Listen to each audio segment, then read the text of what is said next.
For TigerDetails.com, Jerit Roser here with Chris Lee of VandySports.com on the Rivals Network.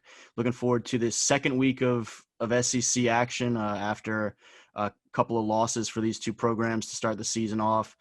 Vanderbilt goes down to Texas A&M and falls 17-12. LSU loses its opener at home off of that national championship last year to Mississippi State and Mike Leach, 44-34. Chris, appreciate you taking some time to join me and look forward to this Tigers and Commodores matchup. How are things going up in Nashville? Things are going well. This was not a season that I think a lot of Vanderbilt fans look forward to because they're going to be an underdog in probably every game. Everybody knows how last year went, where Vanderbilt lost 9 games by 17 or more. But I've seen bad football and I've seen no football, and I've decided bad football is better than no football. So at least we have that, right? Yeah, I think for a while, regardless of where anyone was in terms of expectations for the fall, everyone was just ready to see some ball again. Yeah, that's where I am. And frankly, what I saw with Vanderbilt was a little surprising. I'm not completely. I mean, there was a scenario where you could have expected them to be competitive, and it was all based on defense. But I think what you saw in College Station, barring maybe a fluke play or something that gave them a win, was best case scenario. And I think it is at least piqued everybody's interest heading into this one. Yeah, and I wanted to ask because things went very poorly for LSU defensively last week, and so there were a lot of question marks coming out of that one. I think also some people are just a little bit spoiled because last year was so memorable. But from your impressions of Vandy's first showing, and I mean being right there within 2 points until late, and then A&M kicks the additional field goal and still right there as a 1-score game late on the road with a lot of, as much as we talk about it for LSU, a lot of young faces playing for Vandy as well right now. And then from afar, you see LSU giving up 623 passing yards to Mississippi State in a debut for KJ Costello and Mike Leach. What were some of your initial reactions knowing that these two teams were going to meet in just a week? Well, from watching LSU, and I didn't get to watch a lot of that game, but when you give up 632 passing yards and an all-time SEC record, obviously you've got some issues. Now, they did that without Stingley, who's a tremendous player, an All-American caliber guy. And so having an elite corner can make a difference. And so I think that's the question we all have is how much different does LSU's secondary look with him? But I would assume they've still got some problems after that. And frankly, last year it seems like we've seen some elite LSU defenses, right? That did not look like one to me, but Joe Burrow had, I don't know, maybe the best season in the history of college football. And so that covered for a lot of things. But, on the Vandy end, you remember, I don't know if you were around, but Woody Woodenhofer had some teams where they would be in games with anybody and everybody because their defense was so good. And I don't know that the defense they're going to field this year is as good as the ones that we saw with Corey Chavis and Fred Vinson and some of the corners they had back in the 90s, or some of the ones a few years back even. But it's kind of the same thing where, and LSU fans remembering, there was a pretty interesting game that the teams played in Nashville. I think this was 98 maybe. I think it was a 9-6 or 6-3 type game. I think that was a game where Cecil Collins broke his leg. The defense kind of reminded me of one of those where you can't count on the offense to do much, but the defense is pretty strong. Now, again, I don't think they're that good, but there's a path that you can see to them being a really good defense. It starts on the edges. Their defensive line was rated the top line in the country last week by Pro Football Focus.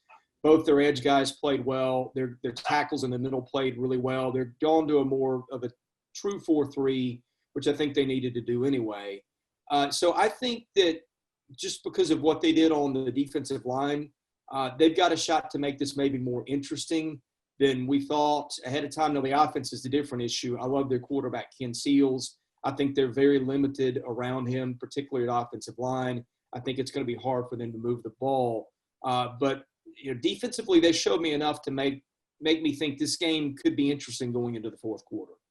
And that's an area that I wanted to ask you about because I know Coach Ogeron and company down in Baton Rouge were were very praising of Vanderbilt's defensive front. Dayo Adeyingbo, hopefully I pronounced his name close to correctly, and that group. And that's an area that LSU on offense, they have a lot of new offensive linemen. They have one of their returning starters there and a couple guys with some experience, but most of LSU's roster right now is dealing with a lot of turnover, and they were up and down at times against Mississippi State and talked about dealing with some issues with all of the movement up front from Mississippi State with stunts and different games up front from the Bulldog defense, despite the fact that they knew that was coming. Mm-hmm. What has been kind of the aspect that stands out about the Commodores front, and is that an area that, knowing that from the LSU side, you think that they could get to Miles Brennan and maybe affect it? Is that kind of, you mentioned it being maybe the route to surprising some people in this game? Does it really start with that group and what they can do against this LSU O-line? 100% it does, because, and look, part of playing well is who you're playing, right? If you're playing a team that's not very good, it's easy to rack up numbers and get pressures. But A&M's supposed to have a pretty good, and at worst, respectable offensive line. I think doing that against those guys in College Station opened some eyes. I think when you can get pressure off the edge, right? And again, they've got two guys that were preseason second or third team All-SEC picks, and Dayo Adeyingbo, who is a true end, and Andre Mintz, who, frankly, I don't know whether we call him a linebacker or a defensive end. I've seen him listed both ways. He's really an edge guy who stands up as a pass rusher. He's bigger than most linebackers. He's smaller than most ends. But those guys, not only the eye test and what I watched, but when PFF graded those guys in all aspects, they both graded extremely well. You had two tackles in the middle that just, when you watch Vanderbilt a year ago, sometimes people would open holes that you could drive a truck through. Davion Davis and Rashawn Wilkins played really well in the middle. There just wasn't a lot of that. So I think it starts in the trenches. Vanderbilt's, even on its good defense, has never really been good on the defensive line for the most part. But I think they have some frontline guys, and frankly, they have some depth too. Rutger Reitmeyer, who was their best defensive lineman, I thought in spring practice, I think got 9 reps last week. And I thought he'd be a big player. He was a Rivals top 50 recruit, I think, at one point. He went to Oregon, was a 4-star, and transferred to Vandy. So my point is, I think that they've got good players on the starting unit. I think they've got some kids behind them who can give them some depth, which you really need in the league. And I think if you can get after the passer and clog run lanes, that sets the tempo for a lot of other things. And, oh, by the way, they didn't have Dimitri Moore last week, who was probably the guy everybody thought was their best defender coming into the season. He's gotten some first-round buzz. I don't know that I would go that far, but having your leading tackler of the last 2 years back is something that I think they'll have him back for this week against LSU. I wouldn't swear by it, but that's another thing that gives you a little bit of hope, is knowing you went into College Station and you did what you did and you didn't have that guy available. And you'd mentioned, too, on the flip side, Ken Seals, liking what you saw from him in that start, completes 20 of 29 passes, and, did enough to hang around in a low-scoring game. What were some of the impressions there? And LSU, again, gave up over 600 yards in passing. What stood out about Ken, and what can he potentially do against a Tigers defense that is licking its wounds a little bit? Well, first of all, what I saw was very consistent with what I have seen him do since he's been on campus in practice. He is really quick with his release. He's deadly accurate with the ball. He was 20 of 29. And I think that's the stat that I paid most attention to, because they only had, 255 yards, but they got 17 first downs out of that, which helped them move the clock and keep A&M off the field. And just being able to make a throw on a 3rd and 6 or those sorts of things, when you're so limited offensively and you want your defense off the field, that's a big thing. He did throw 2 picks. One of those, I think, was a miscommunication with his receiver. The other one, I think maybe he just saw something that wasn't there. But the point is, he's really good with the ball. He can put it in a very narrow window, which is what he's going to have to do. He's probably not going to have 2.5 seconds to throw, maybe at any point during the game. He's going to have to get rid of the ball quickly. He's going to have to get it right to receivers. He did an outstanding job of that. And I know people will look at the numbers and say, what's the big deal? He threw for, I think, 150 and, 2 picks and 1 TD. But their offensive line is so limited. They don't have a lot of playmakers around him. So I think if you know what they have, what he did in the context of what they have, I think he showed that he's got a chance to be a really special kid for them when they can get some more talent on that side of the ball to help him out. As we now get to kind of the midpoint of this week and you look at this matchup, are there any other players that maybe we haven't hit on yet?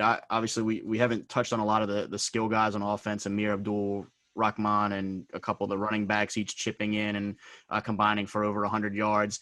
Any kind of, whether it be those guys or X factors elsewhere or anyone that you think you kind of have an eye on of note heading into this that you think needs mentioning?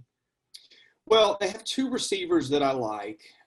Beyond that, I don't know how many SEC caliber wide receivers they really have. I mean, guys that would play for most other schools. Amir Abdul-Rahman is one of them. He didn't play last year. He got hurt 6 plays into the LSU game.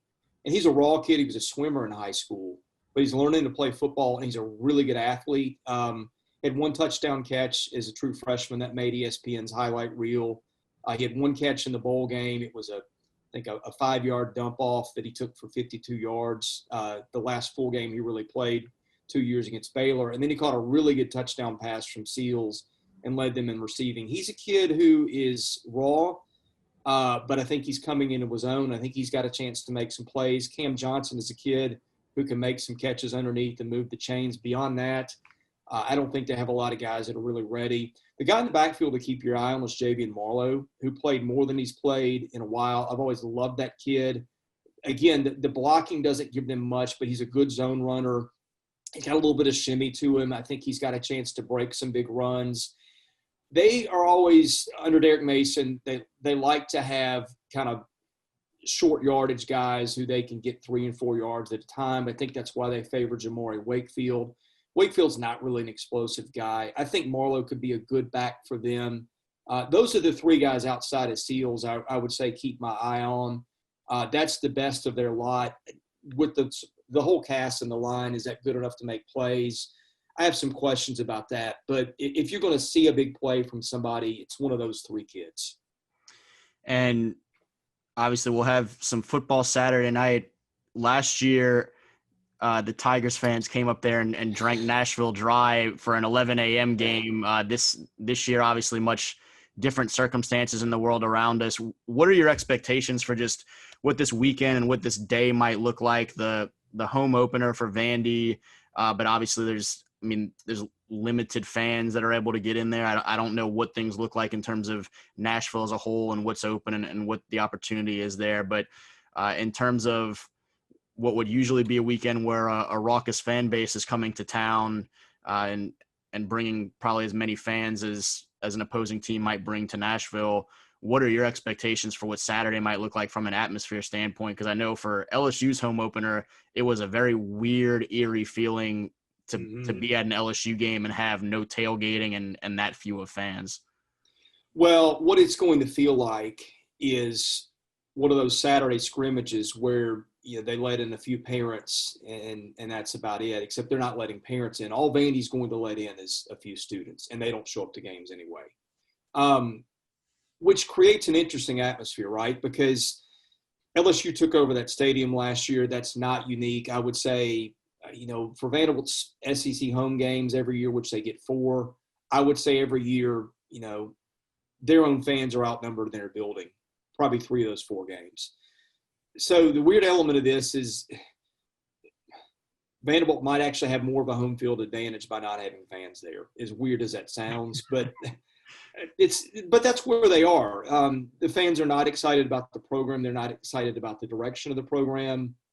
Nashville has become the it city, I guess, in the Southeast in the last 5 to 6 years. And so it's this really strange dynamic where – like the Georgia game, for example, last year. I don't remember what the split was for LSU, but I remember the Georgia game.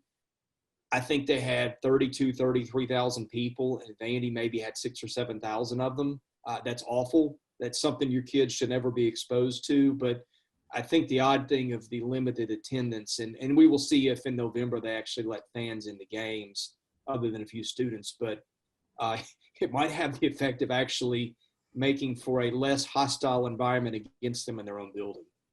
Yeah, I certainly under normal circumstances, I love Nashville and would love to get back up there at some point. But we'll see how things go this week and I guess the rest of this fall as we continue to take those steps back to normalcy.